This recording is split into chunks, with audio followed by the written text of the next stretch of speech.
Shaddai, El Shaddai, Erkamkana Adonai. I will praise you till I die, El Shaddai. Thank you, Jesus. Thank you.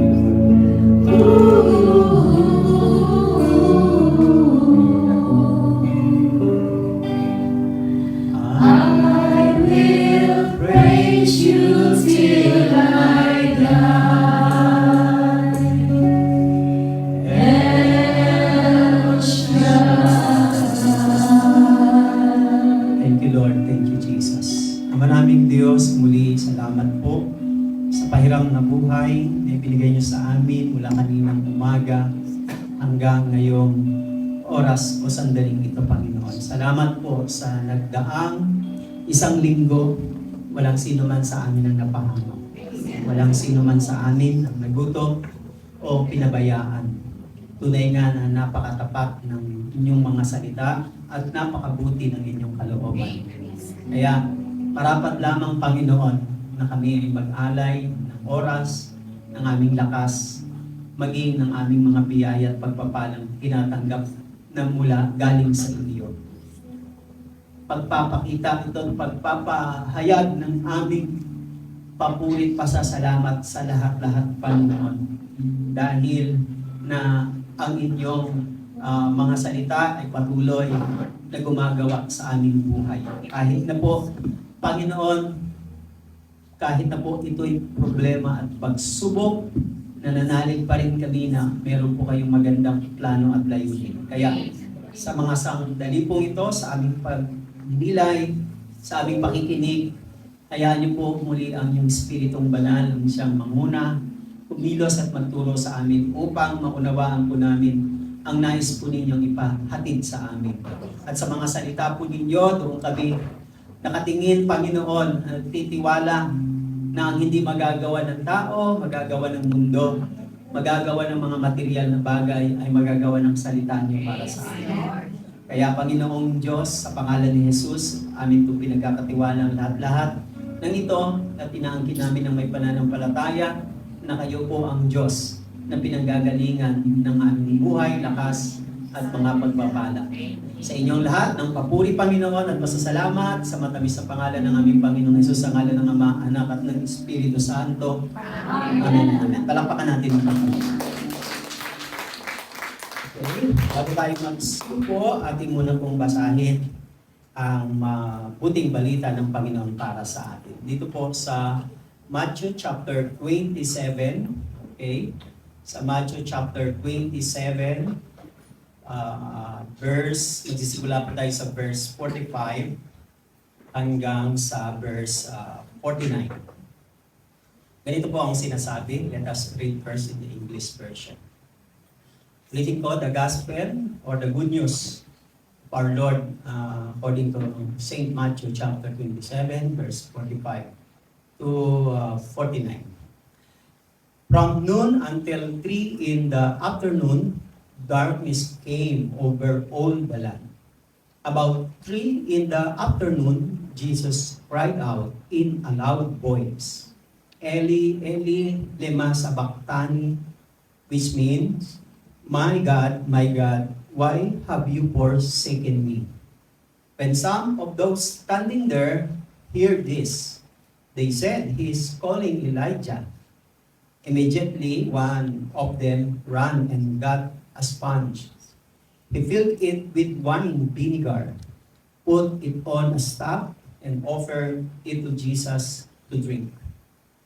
The rest said, now leave him alone. Let's see if Elijah comes to save him.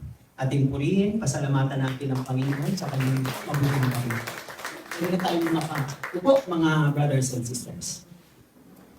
Tayo po ay sabihan na hanggang 2:30 lang dapat tapos na po tayo. Kasi after 2:30, siguro meron pang mga ilang minuto para mag-pack up ng ating, maglipid ng ating mga gamit. Kaya so 2:30, tapos po tayo mga kapatid. At napansin po ninyo sa araw po na ito ay tayo po muli ay tinipon ng ating Panginoon dito sa Pastoral Center. At sa lahat po ng ating mga brothers and sisters na lagi pong nakatune in sa FB Live ng page ng Bacau El Shaddai Chapter. Ano po? So, at ngayong araw po na ito ay tayo po ay patuloy na gugunita ng kamatayan ng ating Panginoon. We are in the 40 days of this journey, of this Lent. China-challenge tayo ng Panginoon na level up natin ang ating spiritual life. Hindi lamang po na atin pong pasiglahin, palakasin ang ating physical aspect or material aspect needs natin, but wag nating iwan na mapabayaan sa ibaba yung ating spiritual aspect, yung life natin, because we're not only created as a physical being, but we are God's created and give us a spiritual being. Tayo po ay meron ding spiritual. Kaya tama, sabi ni Jesus sa Matthew chapter 4 verse 4, man does not live by bread alone. Hindi lang daw po sa tinapay. Ibig sabihin tinapay, yung bumubuhay lang sa katawan natin. But it has nothing, bread, it has nothing to do with our inner being, our soul, our spirit. What we need after the bread is the Word of God, kundi sa salita ng Panginoon. At ito rin po yung ating pinanggagalingan ng resources ng strength natin para pag balik natin sa trabaho ng Monday to Saturday, meron tayong baon. Amen? Amen? Kailangan po talaga natin ng baon lagi. Parang estudyante. Ang nakakatamad pag walang baon. Diba? So, kailangan mo talaga ng baon para, kasi yung baon nagpapagana yung sa estudyante. Okay, so napansin po natin ang ating pong reading. Tayo po ay probably, gusto ko pong sabihin po sa inyo, since March 8, and yung March 8 and that Friday, tapos yung kasunod na araw na Tuesday, tsaka Friday ulit, dito po yung ating po mga gawain prayer meeting. At kinuha ko na po yung Sunday just to continue the series of this 7 last word of Jesus from the cross. Ino-continue ko na po. Yung po sa hindi po maka-follow ng series na ito, you can view it in the El Shaddai Macau chapter page. Mag-view niyo po yun doon mga kapatid. Hindi po kayo may iwan. Basta ano nyo lang po, panoorin nyo lang po. Yung mga hindi pagpatuloy. But I do believe every words of God ay meron po talagang gustong sabihin at ipahayag sa atin. Hindi natin po kailangan ng makabisado, maunawaan mula umpisa hanggang sa matapos. Kung minsan kasi, ang Diyos po ay makakarinig ka ng kanyang salita, minsan sa umpisa, minsan sa middle, minsan sa pahuli na, makakarinig ka lang ng isang word lang or even sentence na mag-i-strike na sa'yo para matouch ka na, ma-bless ka na. Doon po tayo kinakatagpo ng Diyos sa mga ganong salita. We don't need to hear everything, to memorize everything, to complete everything, just to maunawaan mo lang ang gustong iparating sa iyo ng Panginoon. Sometimes, one word, two or three words or sentence, mag-strike ka na at magiging kompleto na ang buhay mo. Yun lang naman ang kailangan natin. Amen? So, hindi po kasi ito academics.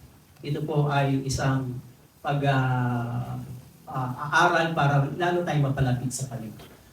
Ito pong aking pong tinatalakay, the 7 last word of Jesus from the cross. So, nandito na po ako sa, ngayon is, March 16 ba ngayon? 17? 17. Mali na naman yung type ko. Kaya, why you have forsaken me? Yan po yung pag-aaralan natin. Galing po yan dyan sa my verse 46. Sabi dyan sa verse 46 says, about 3 in the afternoon, Jesus cried out in a loud voice. Bago siya sumigaw, nagkaroon muna ng kadiliman, nagdilim ang buong lupain ng Jerusalem or ng Israel. At pagdating ng ikatlo ng hapon, pre-afternoon, then Jesus cried out a loud voice. Ang kanyang sigaw ay, Father, or my God, why have you forsaken me? Nalala ko doon sa unang word niya, kasi nasa fourth na tayo ngayon. Yung unang word niya is a word of forgiveness. Yun po yung message. Kung magbabalik kayo doon sa petsa na yan, doon po sa page ng ating Macau. Tapos, yung pangalawa is, sabi doon, is a word of salvation. Kasi sabi niya doon sa magnanakaw, ngayon din, sasama kita sa aking kaharian. Tapos, sinabi niya naman doon sa kanyang mahal na ina, na si Mother Mary, sabi niya, Woman, here is your son. Tapos, and that is the word of care. Ano naman ngayon, sa pang-apat natin ngayon, mga kapatid? Mamaya na.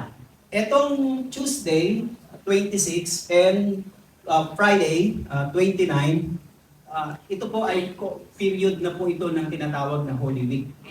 Lunes Santo hanggang Biyernes Santo o Good Friday. Yung Martes at Friday diyan sa week na yan ay cancel ang ating gawain. So, mag-monitor lang po kayo para sa ating pong alamin sa mga mga kahit man lang sa text kung ano pong activity ng ating simbahan. I think yata Monday yata yung confession sa nagaganapin. I don't know kung anong exact na oras po.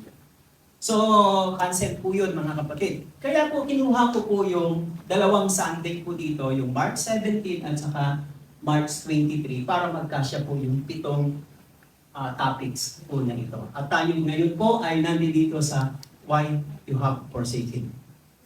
O the word of forsaken or abandonment. Yun po ang gustong ibigay sa atin ng Panginoon ngayong araw na ito. Amen? Palakpakan muna natin ang Panginoon. Okay, ano pang mapapansin po natin po dyan sa sinabi ng Panginoon na yan, ng Panginoon?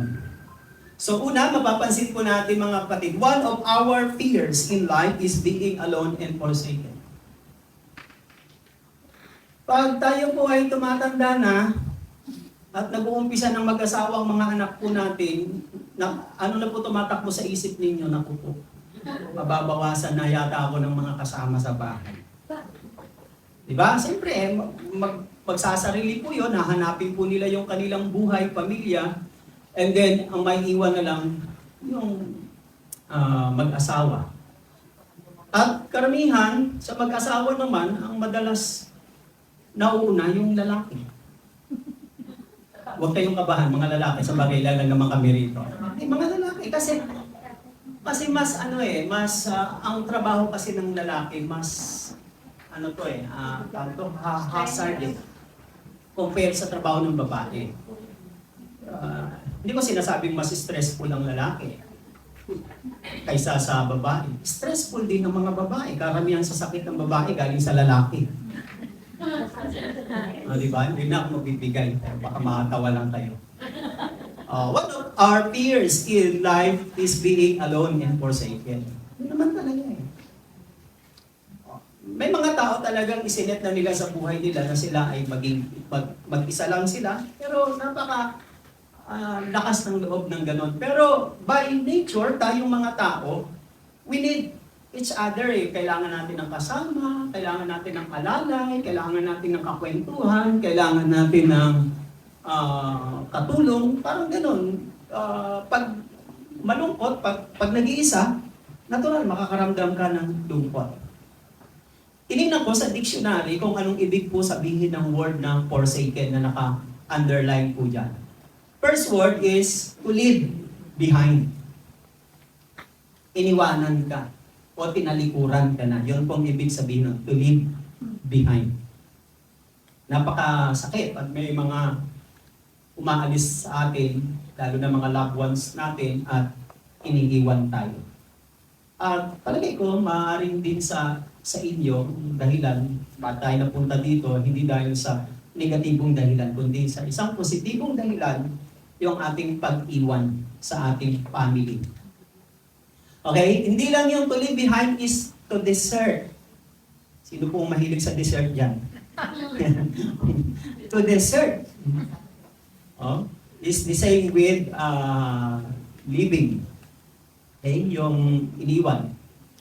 And another one is, this is an expressed in uncaring abandonment. Yung iba kasi yung abandon lang sa deserted doon sa mayroong sinasabing karugtong na uncaring. Ang ibig sabihin nun, wala ka ng pagpapahalaga o pagmamalasakit, kaya mo iniwan. Yun ang masakit.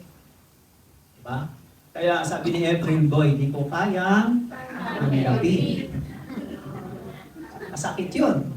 Diba? Yung uncaring abandon. Pwede sigurong i-abandon ka na lang, iwan ka na lang, kaysa naman yung iiwanan ka dahil wala na siyang pagmamahal o pagmamalasakit sa iyo. Kapag nandoon pa kasi yung care, pagmamalasakit, hindi mo maiiwan. May mga relasyon talaga na hindi nila iniiwan kasi may natitira pang pagmamahal, pagmamalasakit. Pero pag once naubos yung malasakit at pagmamahal na yon, wala nang hindi na magdadalawang salita, iiwanan na lang. Uncaring abandonment.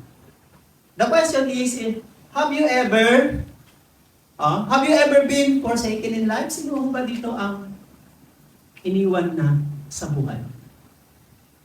Okay, mag-isip, baka naman yung partner ang iniisip niyo na iniwan kayo ng partner niyo. Hindi, yung ganitong aspeto, yung may trabaho ka, tapos yung trabaho mo, nagkaroon ng problema, na-lay-off ka, wala ka ng trabaho, naghirap ka, that's part of tinatawag na forsaken.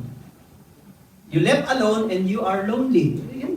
Yun pong ganong aspect ang sinasabi ko. Hindi lang sa physical, sa relationship. Have you ever been forsaken? Yes. Lahat tayo. Kasi kung iniisip ninyo na ang forsaken ay yung iniwan ka lang ng asawa mo, kaibigan mo, kapatid mo, malilimitahan ang kahulugan ng forsaken. There are many times sa buhay natin na pag nalulungkot ka, kahit may trabaho ka na, may pera ka na, may ganda naman ng gadgets mo, ganda naman ng mga damit mo, pero malungkot ka pa rin, maybe may nakakaramdam ka ng you are forsaken.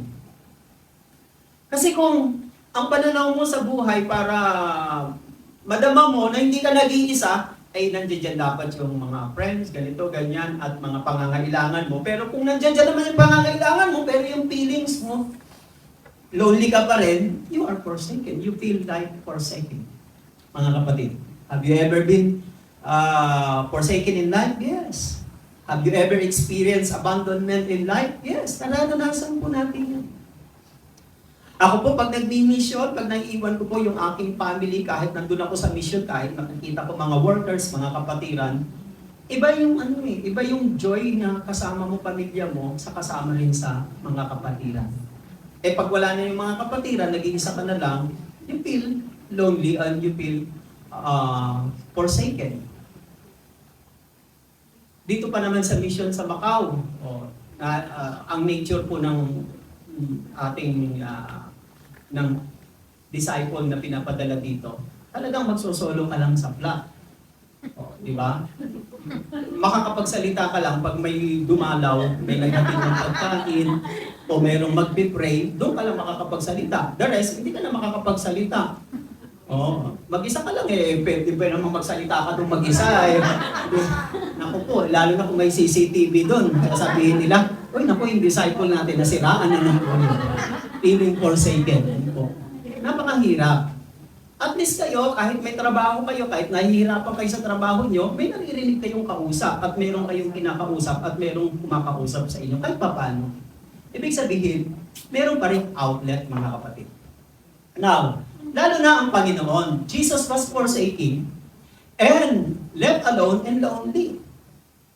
Ang isa sa pinakamalungkot sa Biblia ay walang iba kundi ang Panginoon. Hindi dahil sa kulang siya. He was complete. He was so rich. Napakayaman niya, iniwan niya ang langit, bumaba dito sa atin, nakipamuhay sa atin, hindi siya naging hari, hindi siya naging emperor, hindi siya naging dakila, naging servant lang siya. Imagine ha, ang ganda ng kanyang kalagayan, iniwan niya ang langit, pumunta rito sa atin para magpakahirap lang, para tulungan tayo at iligtas tayo. And yet, sabi diyan, isa sa bansag kay Jesus ay He was a man of sorrow. Hindi po yung si sorrow ha. Sorrow, ibig sabihin, makikita niyo sa buhay ng Panginoon, parang pag nababasa niya, nakakabasa kayo ng Bible, yung takbo ng buhay niya, parang, bakit man of sorrow? Sorrow, kasi imagine, isinilang lang siya para mamatay lang para sa iba. He died at the age of 33. Itong Good Friday ng alas 3 ng hapon, namatay siya sa edad ng 33. If life begins at 40, so hindi pa siya umabot, di ba? Kaya, it's very, nakakalungkot. Jesus was forsaken and left alone. Iniwan siya ni Judas. Si Judas, ang secretary treasurer ng 12 disciples, iniwan siya. Hindi lang siya iniwan, pinagkalulog pa siya at iniwan siya. Sa bagay, kung iiwanan ka rin lang naman ng Judas, matutuwa ka, di ba? Pero si Jesus kasi hindi siya after doon sa ng tao. Binigyan niya ng maraming chances si Judas na makarealize, mag-change, magbago, but at the end, pinili pa rin ni Judas ang sarili niya. Binetray niya si Jesus. At pagkatapos, nung makonsensya siya, nagpakamatay, nagbigti. Iniwan siya ni Judas.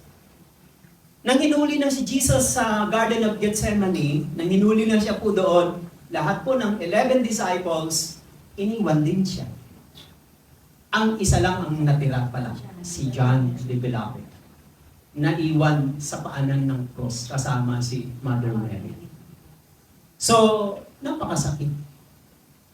Mga tao na pinag-alayan mo ng buhay, mga taong akala mo tapat sa iyo, mga taong akala mo dadamayan ka, pagdating doon sa punto na nagsasuffer ka na, biglang nagtakbuhan. Kaya, kung sino man ang may pinaka-lonely at sorrow, si Jesus yun. Bakit? Nag-suffer siya, hindi dahil sa kanyang kasalanan. Wala po siyang kasalanan, nag-suffer siya because of the others. Because He loves others. He was wounded.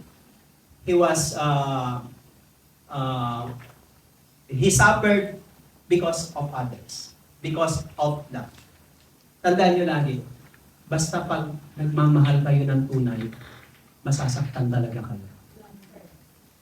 Amen? Parang wala kayong amen doon. Yes, ang nagmamahal nasasaktan.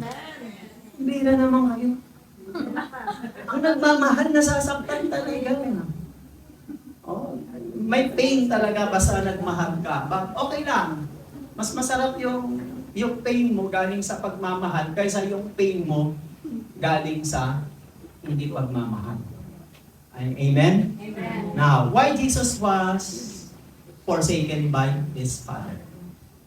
Bakit nga ba ang Panginoon ay pinabayaan siya ng kanyang ama? Parang mystery, no? Parang contradict. Sa Bible, lahat ng mga taong tinawag at pinili ng Panginoon, sinamahan sila eh.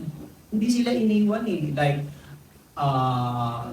Abraham, Moses, sila David, sinamahan sila ng Panginoon eh.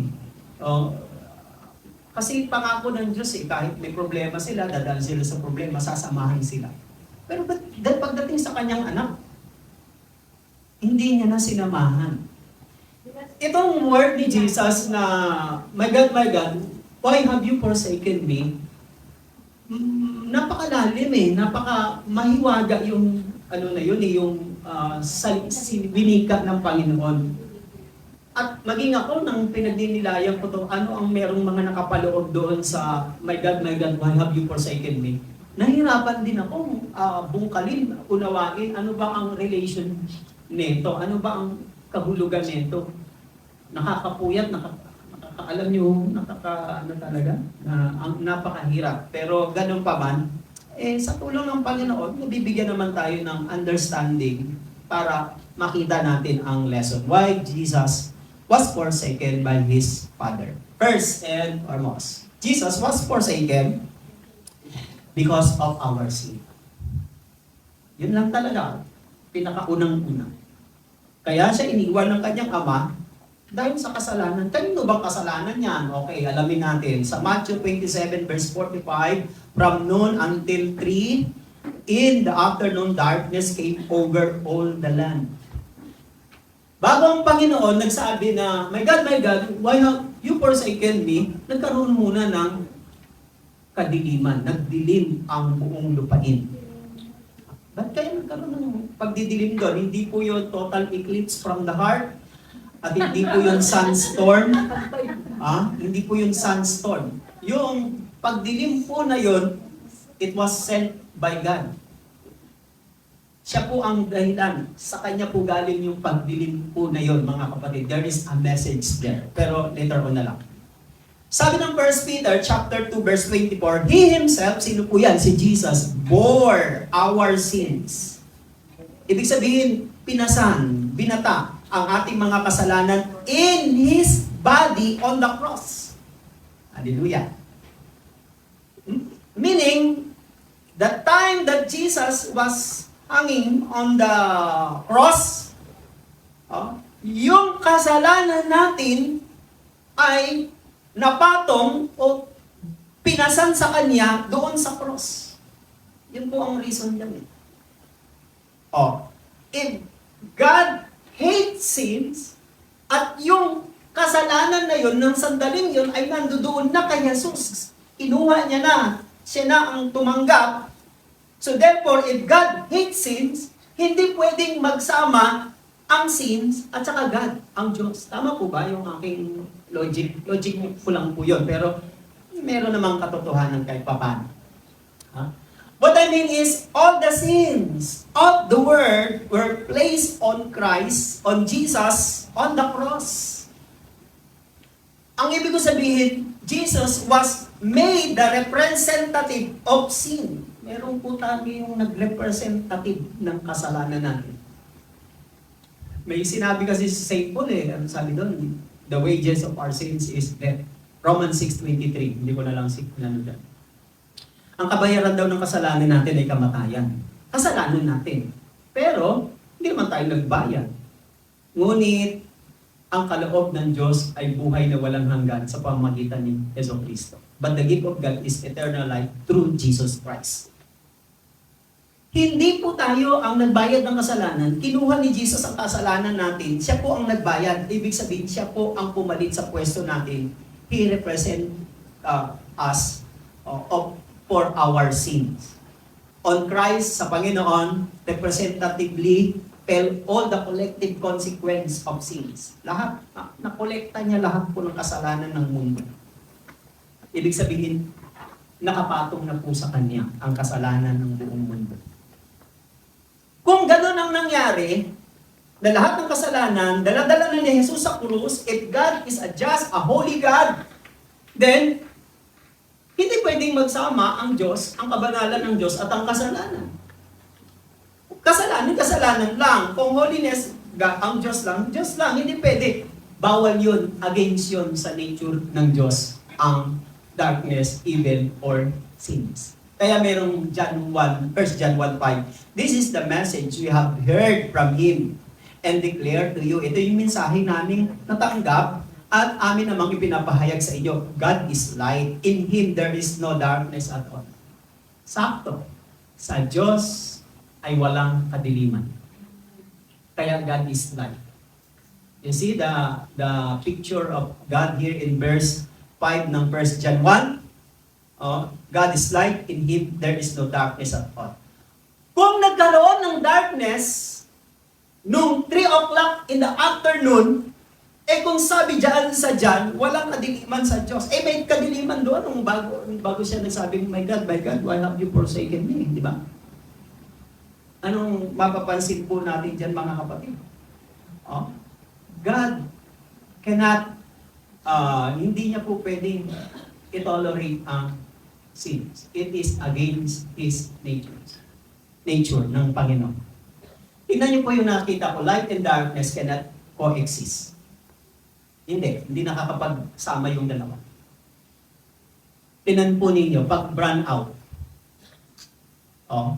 Pag burn out, tapos bumalik yung kuryente, nawawala yung burn out.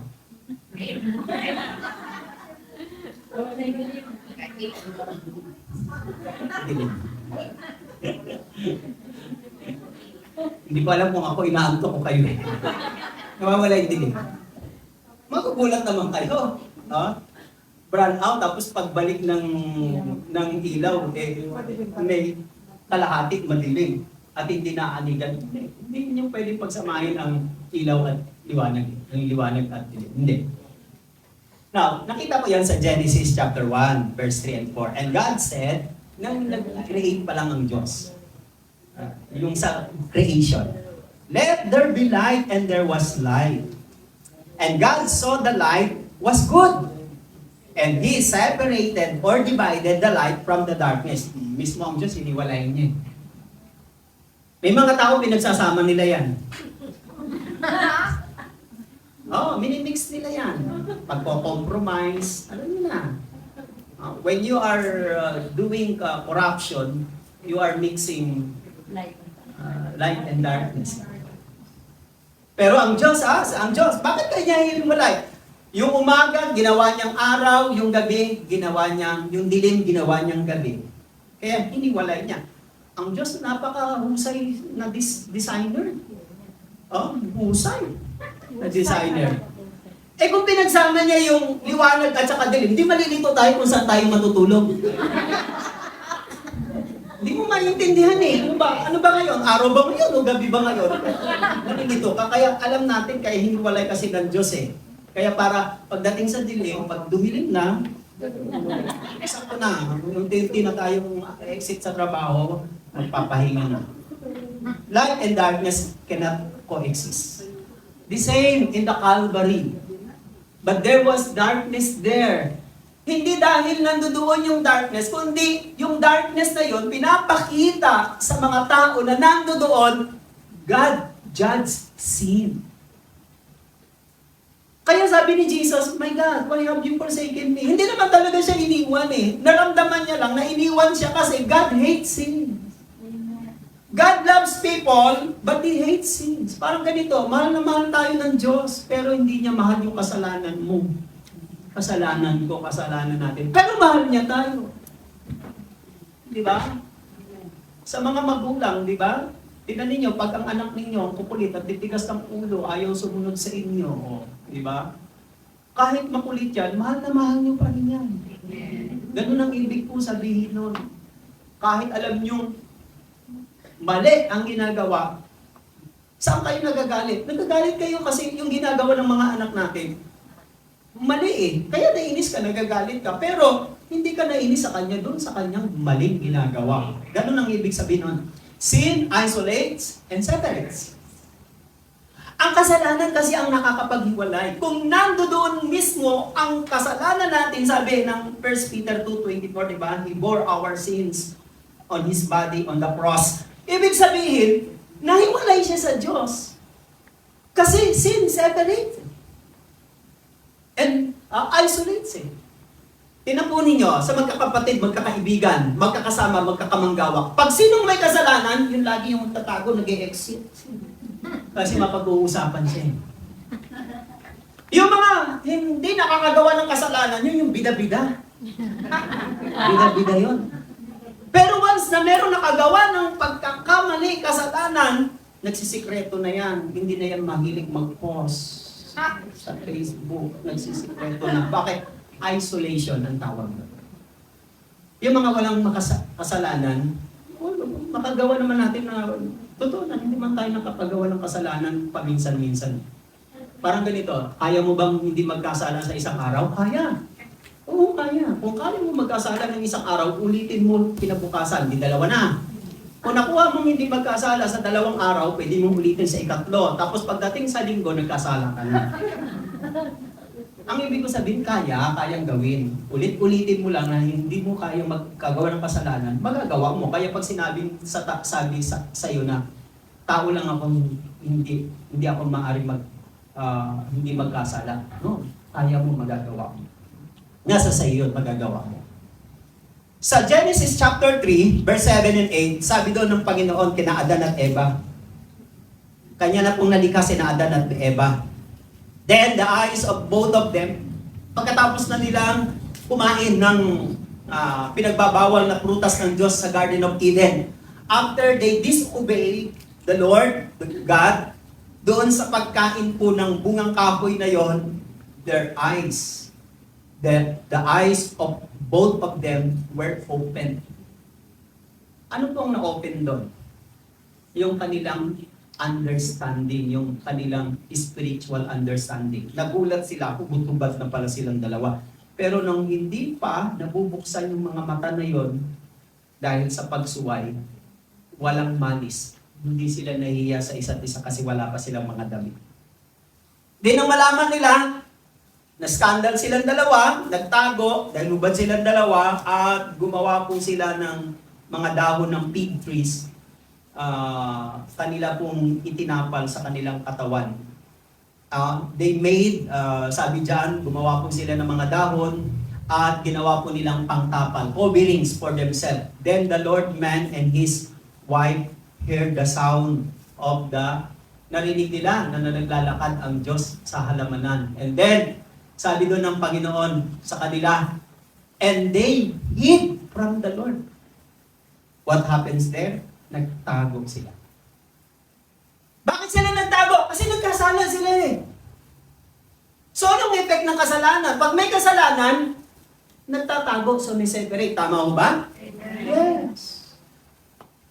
Pero kapag good na good ka, ang lakas ng loob mong humarap, tumingin, dumisplay. Bakit? Kasi good ka eh. Once you makagawa ka ng kasalanan, the tendency, sin separates, sin isolates. Kaya ganun ang nangyari sa mag-asawa. Did you remember the cause of the prodigal son? Adam and Eve sin. Nagkasala silang dalawa, and they hiding because of the loneliness. Nalungkot yung dalawa, ang saya-saya nila, ang sarap ng kanilang buhay sa Garden of Eden, pero dahil nagkasala sila, nagtago sila, nalungkot sila. Ang mga taong laging patago, malungkot. Yung laging nagtatago, malungkot na buhay. Yung mga taong ang kapal ng mukha, laging dumidisplay, yun ang mga masasaya. Sila yung mga masasaya. Meron silang freedom to express. Nakita niyo yung pumipigil, mga kapatid. Nakialala ko, sin is greatest separator. Tandaan niyo po. Wala nang mabigat na nagpapahiwalay sa isang relasyon sa Diyos at sa ating asawa, sa ating kapwa, pati mga kapatid natin. Kasalanan lang talaga. Pag merong isang nakagawa ng kasalanan, sigurado po, lulungkot at maseseparate. That's why, when Jesus said, my God, why have you forsaken me? He was separated from the Lord because of our sins. Yun ang una, di ba? Nabasa nyo kanina. Now, tinan po ninyo yung prodigal son. Ano ba yung sanhi ng paghihirap ng prodigal son? Ang ganda-ganda na ng buhay niya sa tatay niya, senyorito, ang daming katulong, mayaman yung tatay niya. Kinuha po at pinilit niya pang kunin yung mana niya at nagsarili niya siya. Sabi niya, ayaw ko na sa puder mo, ayaw ko nang sumunod sa inyo, kaya ko nang magsarili, kaya ko nang mabuhay. Hindi pinayagan siya ng tatay niya. Pagtawid niya sa Macau, doon nagsimula ang kalbaryo niya sa buhay niya. At ang sabi niya, nang ma-realize niya, palibasa, senyorito, wala pang experience, hindi pa siya mature enough. Palibasa, wala siyang alam na trabaho. Di na masukan siya para mabuhay siya dahil naubos yung kayamanang hiningi niya sa tatay niya. Ang napagtrabahuan niya ay magpakain ng mga baboy. Habang nagpapakain siya, sabi diyan sa verse 17, "Here I am, starving to death." Kasi na-realize niya na nandun siya sa tatay niya, ang sarap ng buhay niya. Dito, mamamatay ako sa gutom. Verse 18, nakapag-isip-isip siya, "I will set out and go back." Kaya hinayalight ko, go back. Bakit? Go back! Na-separate eh. Ano nag-separate sa kanya? Katigasan ng kanyang ulo. Tingnan nyo, sa gawain, hindi naman sana tayo kokonti, hindi naman tayo, dapat parami tayo ng parami. Ba't tayo kumukonti? Kasi marami matigas ang ulo dito. Diba? Marami. Kaya nasi-separate eh. You mean, Brad, yung nandito, yun yung mga mababait, kaya hindi sumi-separate? Hindi, nagtsatsaga na lang. Yung sinasabi ko sa inyo. Di ba? Malapit na tayo matapos. Number 1 pa lang ako eh. Di ba? Sabi niya, I will go back. Baka balik ako, and I go back to my father. Bakit? Kasi na-realize niya, na-separate siya because of this stubbornness, katigasan ng kanyang ulo. Lahat ng napapahiwalay, hinihintay lagi ng Diyos. Lahat ng lumalayo, hinihintay ng Diyos. Kaya nga lang, pag nag-isolate ka, nagsa-separate ka, napakalakas ng deception. Sasabihin sa'yo ng diablo, kanyang ginawa mo, okay yan. Gaganunin ka ng diablo. Kaya, tuwan-tuwa naman ang diablo, pero ang Diyos laging naghihintay. Sabi ng Isaiah 59 verse 1-2, "Surely the arm of the Lord, mahabang-mahaba ang kamay ng Diyos, kaya kanyang abutin. At hindi rin siya bingi, hindi siya bungol, para marinig ang iyong mga prayer. But your iniquities," ang ibig sabihin dyan, "but your sins have separated you from your God." Your sins, yon kanina iniquities. Tapos dyan, your sins have hidden His face. Kaya pala ang Diyos, pag nagdarasal ka, bukod sa tumitiklop ang tenga niya, yung mukha niya, tumatalikod din sa'yo. Bakit? Kasi mayroong barrier sa'yo, nag-separate. The greatest barrier or separator between God and man is sin. Anong challenge for this Lent? Di ko man kasalanan, pagsisihan mo, balik loob ka kay Lord, patatawarin ka naman niya. Amen? Palakpakan natin ang Panginoon.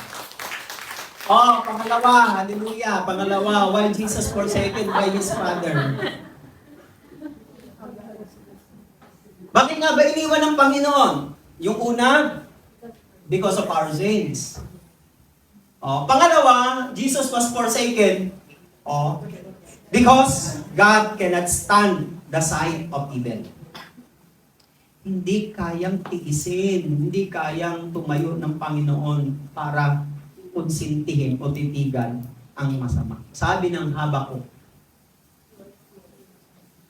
may nagtanong, sinong propeta ang mahilig sa soft drinks? Si Habakuk. Inside.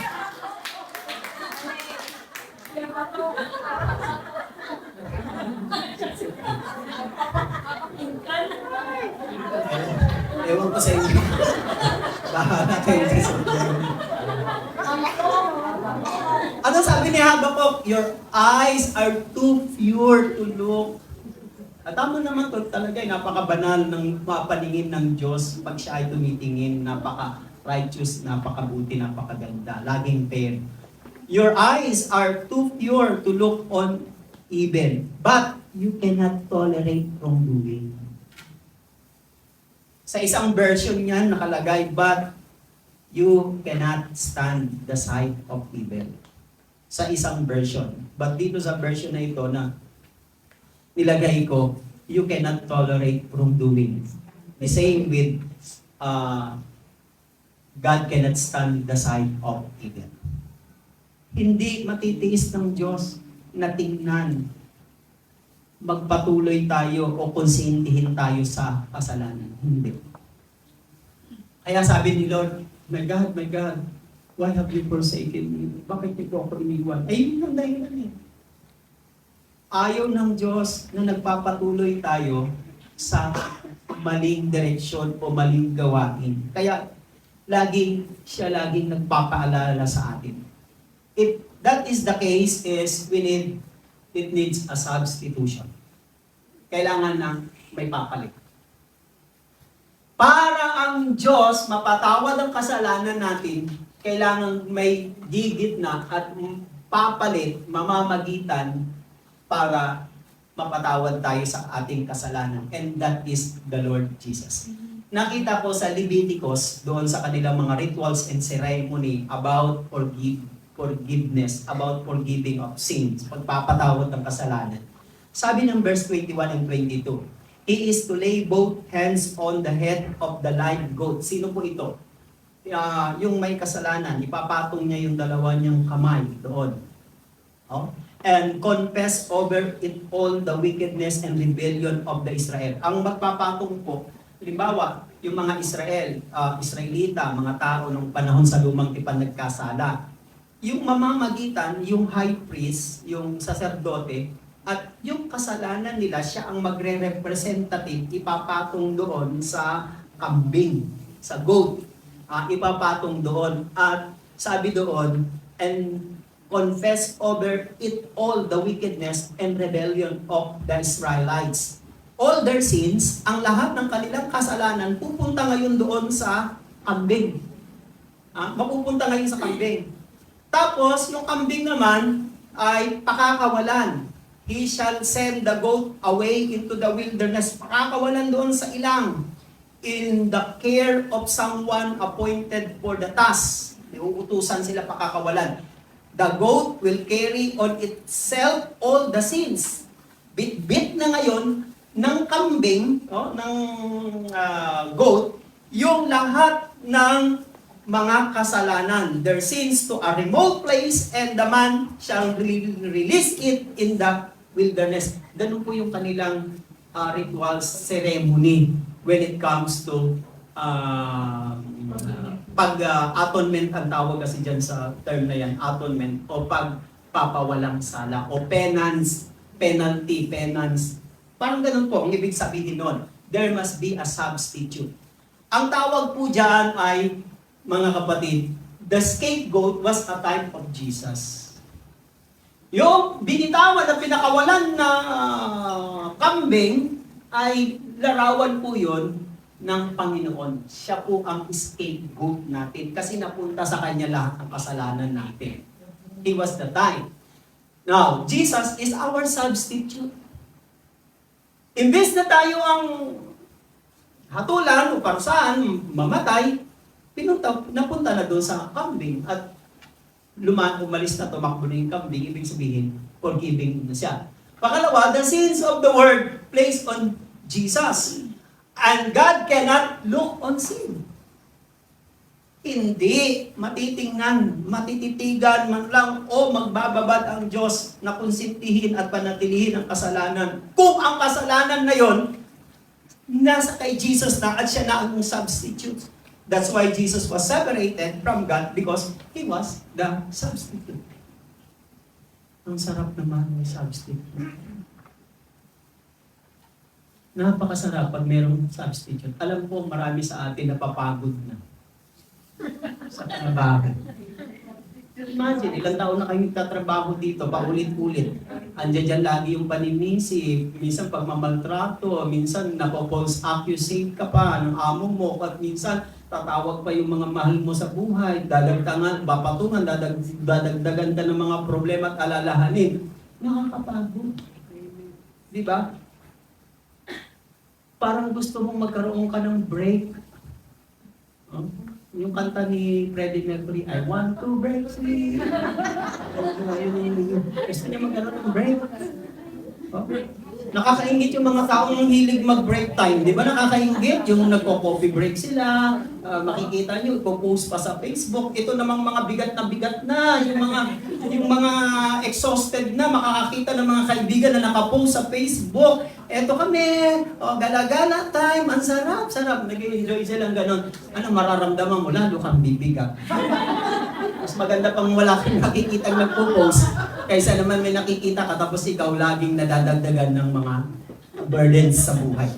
Kaya, masarap yung may nagsasubstitute.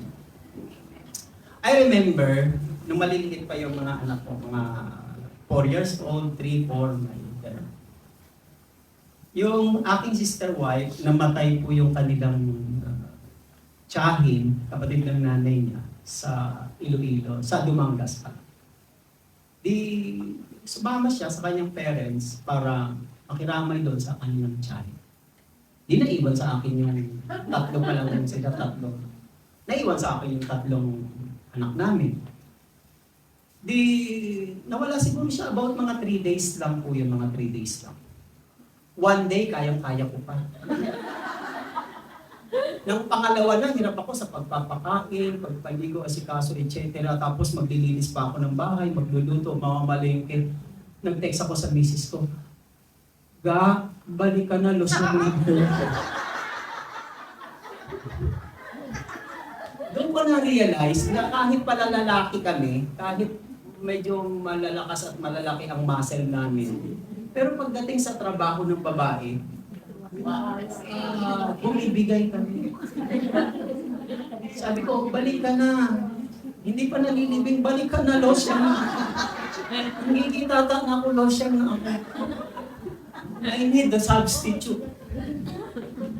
Imagine, kung kayo po nasa ganyang kalagayan, we need substitute to ease our physical body, our mind, our emotion, our stress. Guminhawa nga lang tayo. But the Bible says, God, that is why Jesus separated from God. God takes sin seriously. We treat sin lightly, but sa Diyos, hindi ganun eh.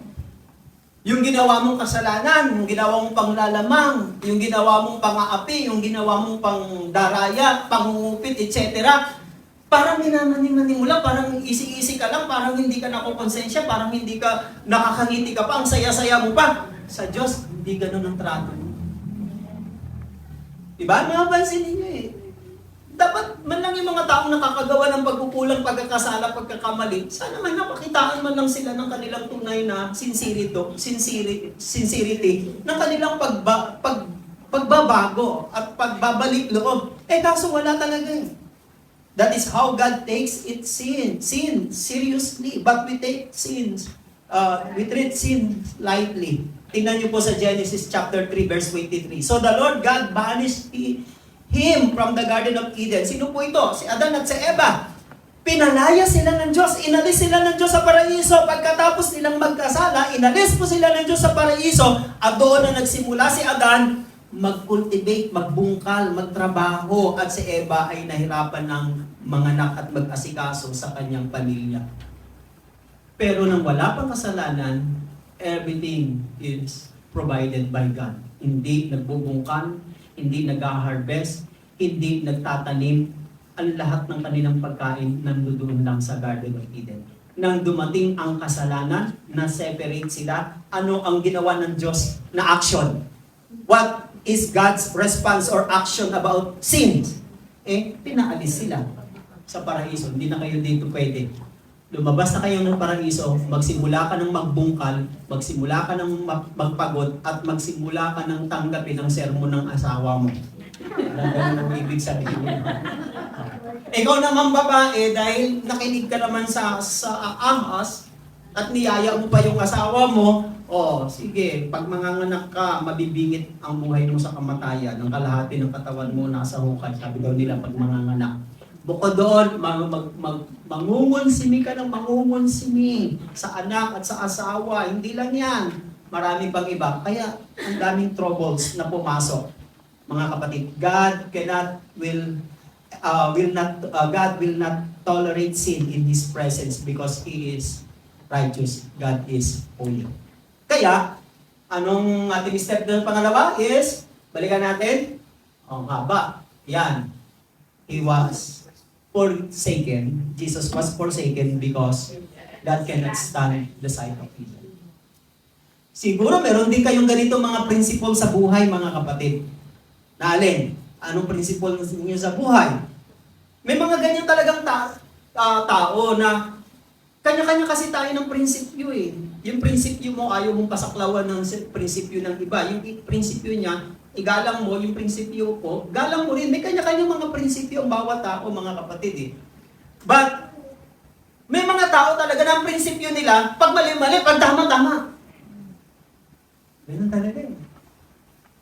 We cannot blame them at hindi natin pwedeng baguhin yung prinsipyo nila yun sa buhay eh. Personal yun eh, mga kapatid eh. Kaya nga, ganyan din ang Diyos. Hindi siya pumapayag eh. Pag nagsimula ka sa mali, lahat yun hanggang dulo, puro mali yun. Maliban na lang kung magsisisi ka at may babalik mo. Pero kung mananatili ka sa prinsipyong yun, kahit alam mong mali ka, lahat ng ending yung taktik ka na, katapusan nun mali pa rin. Pero pag nagsimula ka ng tama, at naging faithful ka, naging humble ka, naging sincere ka, mag-aani ka ng blessing. Dahil ang dulo nun, ipagkakaroon. Pangatlo and the last. Jesus was forsaken of the Father that we might never be forsaken. Ba? Ano ibig sabihin niya? Si Jesus iniwan ng kanyang Ama para hindi tayo iwanan. Ano kaya? Kagabi litong-lito ako dyan eh. Wala na kasi ako makahanap na steps ng biblical. Pero, yun na lang yung aking ideya. Kaya siya iniwan ng Ama para hindi tayo maiwan. Kasi kapalit yun eh. Parang gusto kong sabihin ay ganito. If Jesus was not forsaken by the Father, we would not have salvation and eternal life. Wala tayo nun. Kung hindi siya iniwan. Kung niligtas siya ng kanyang nanay, nandoon yung nanay sa baba. Magtataka kayo, si Mary may mga sinabi sa ibang chapter ng books ng Bible, pero nung nandoon siya sa cross, very silent yung Savior. Kasi alam niya, naunawaan niya na ang misyon, ang buhay ni Jesus kung saan ang ending. Alam niya na kaya convinced siya at saka nagtiwala na siya sa Ama. If Jesus was not forsaken, kung hindi pinabayaan ng Diyos ang Panginoon, hindi pinabayaan ng Diyos ang Panginoon, wala na ba tayong kaligtasan at saka eternal life? Sabi ng mga tao, tinutukso siya, kung ikaw talaga ang Diyos, ikaw, ligtas mo ngayong sarili, baba ka dyan. Sabi naman ng magnanakaw, kung ikaw talaga ang Diyos, ikaw ang Diyos, ligtas mo sarili mo, pati kami, ligtas mo rin. Kung niligtas si Jesus ang sarili niya, pwede. Kasi meron siyang power. Pwede siyang mag-pray. Pag nananalangin siya, sinasagot siya ng Ama. Pwedeng manalangin siya, Ama, magpadala ka nga ng libon-libong anghel at tupukin mo, sunugin mo itong mga taong nasa harapan ko. Pwede. Kung niligtas niya sarili niya, hindi tayo maliligtas. Kasi ang solution, remedy, sagot para maligtas tayo at hindi tayo mapunta sa impyerno at mapunta tayo sa buhay na walang hanggan sa kaharian niya na sinabi niya sa magnanakaw, today you will be with me in my paradise. Kailangan pabayaan siya ng Ama. Yun ang ibig sabihin ng Amen? Palakpakan natin ang Ama. Parang ganito rin ang konsepto po niyan eh. Magbibigay ako ng example lang. Sa buhay na natin, sa atin lang, tayong mga OFW na nandito. We sacrifice to leave our family so that they could have a comfortable life. Ang pag-abroad at iwanan mo yung anak mo, lalo na kung maliit pa ito, pagkakatiwala mo sa hindi mo mapapagkatiwalaan, pero isusugal mo yun, itataya mo kahit hindi mo pagkakatiwalaan, iiwan mo para lamang gumanda ang kanilang buhay. Sasakripisyo mo ang iyong family para lang magkaroon sila ng comfortable life. And that is forsaken. Hindi po ang mas masakit sa damdamin pag ang aalis para iwan ng pamilya para mag-abroad. Hindi yung iiwanan ang nasasaktan masyado, kundi yung umaalis. Sacrifice eh. Wala na. Kaya sabi nila, ang mga karamihan OFW, pag tinatanong mo, wala na po kasi ako magagawa. Ito lamang po talagang paraan para mapag-aaral ko yung mga anak ko, magkaroon kami ng maayos not formal na bahay, makatapos sila ng pag-aaral, sasakripisyo ko, ilalaban ko. Masakit. Di ba? Tama? Masakit to mga kapatid. This is a sacrifice. Now, kung hindi mo iiwan at isasakripisyo, natanggapin kahit masasaktan ka, hindi sila sasaya at hindi sila giginhawa. Sacrifice yun eh. kung hindi mo iiwan, hindi sila giginhawa. Eh nakakalungkot, iniwan mo na, hindi pa rin gumiginhawa.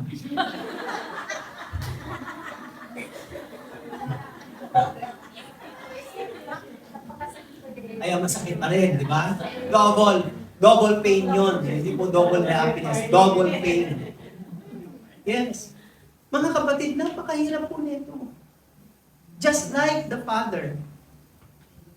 Iniwan niya si Jesus, pinabayaan niya ang kanyang kaisa-isa at minamahal na anak para lamang tayo maligtas. Ganun din, sinakripisyo niya, iniwan yung pamilya ninyo para lamang ang inyong anak, pamilya, umalwan ang buhay at guminhawa at makapag-aral, makapagtapos sila.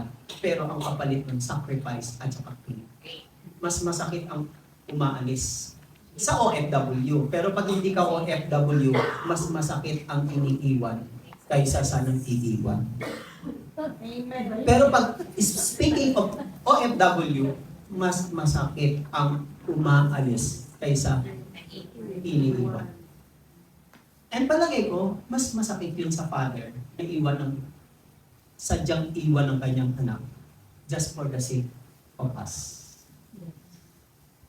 Kitang-kita niyo yung pagmamahal ng Diyos. Damang-dama ninyo ang Panginoon. Bakit?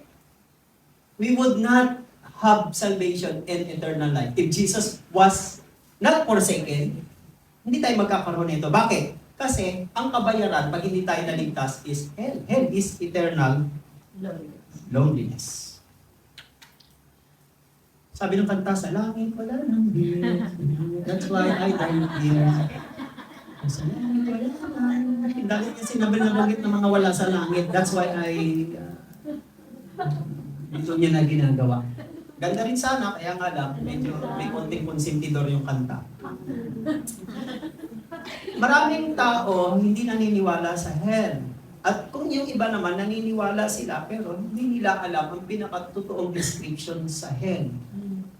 O, kasi kung may na napapanood kayo sa YouTube na nagsasabi na ni-interview yung mga bata daw, napunta daw sa impyerno, sa langit, tapos nakabalik sila sa buhay nila. Diba? May nakikita nyo din sa YouTube. Well, pwedeng totoo, kalahati totoo, pero kalahati rin hindi. Mahirap paniwalaan kasi na kung totoo ba yun, kung hindi. Pero, reality, there is hell. Hell is eternal loneliness. Kung yung sinasabi ni Jesus sa magnanakaw, you will be with me in my paradise. Paradise is the kalagayan po siya, isang place ng eternal happiness. Yung hindi ka na maghihirap, hindi ka na magkakasakit, hindi ka na mapapagod. No?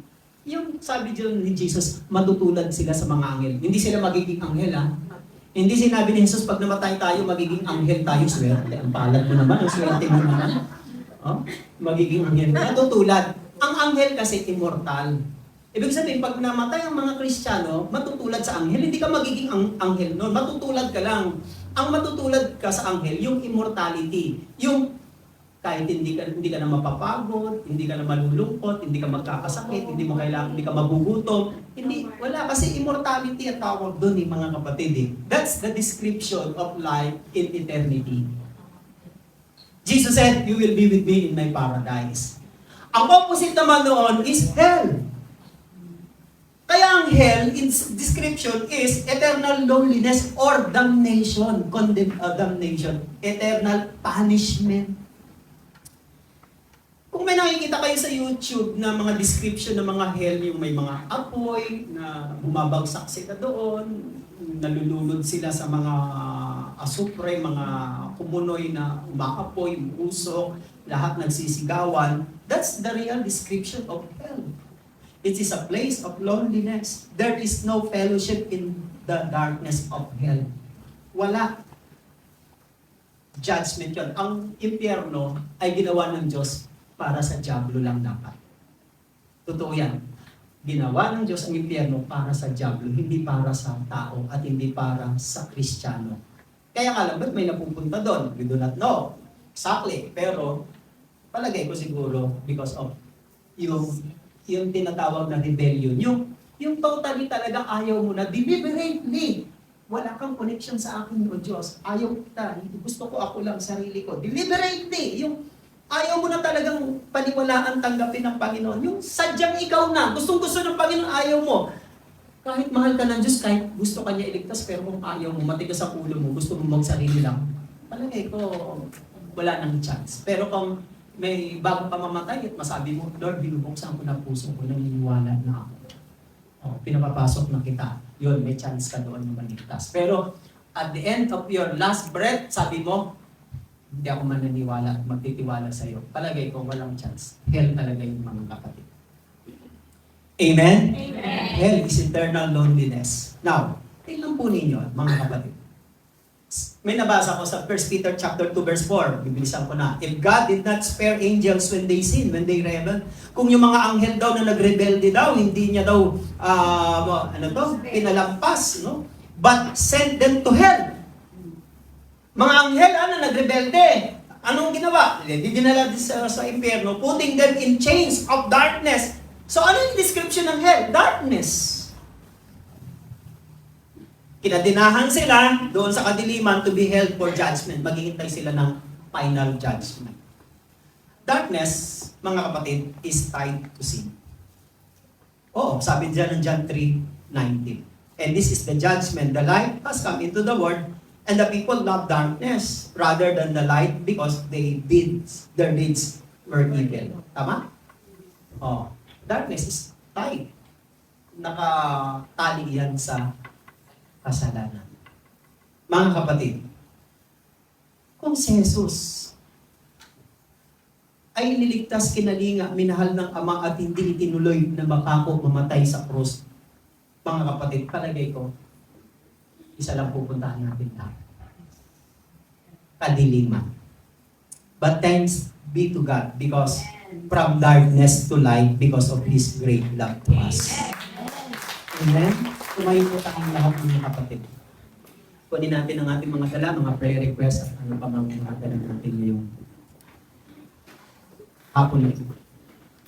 Hallelujah! Dakilang Ama, aming Diyos, maraming salamat po because of the Lord Jesus of God, the cross of Calvary. Salamat, Panginoon. Maraming salamat po sa iyo. Si Jesus ang nagbata ng lahat ng aming parusa, ng aming kasalanan, kabayaran ng aming kasalanan. Kaya po siya nakapagsabi na, Father, my God, why have you forsaken me? He was lonely. Siya ay naging kawawa, nalungkot, nagtiis, naghirap, nagpakasakit. Dahil para lamang sa amin. Panginoon, salamat po. Damang-dama po namin ang pag-ibig, pagmamahal niyo sa amin. Hindi po kami karapat-dapat, pero dahil kay Jesus, ginawa niyo po kami karapat-dapat.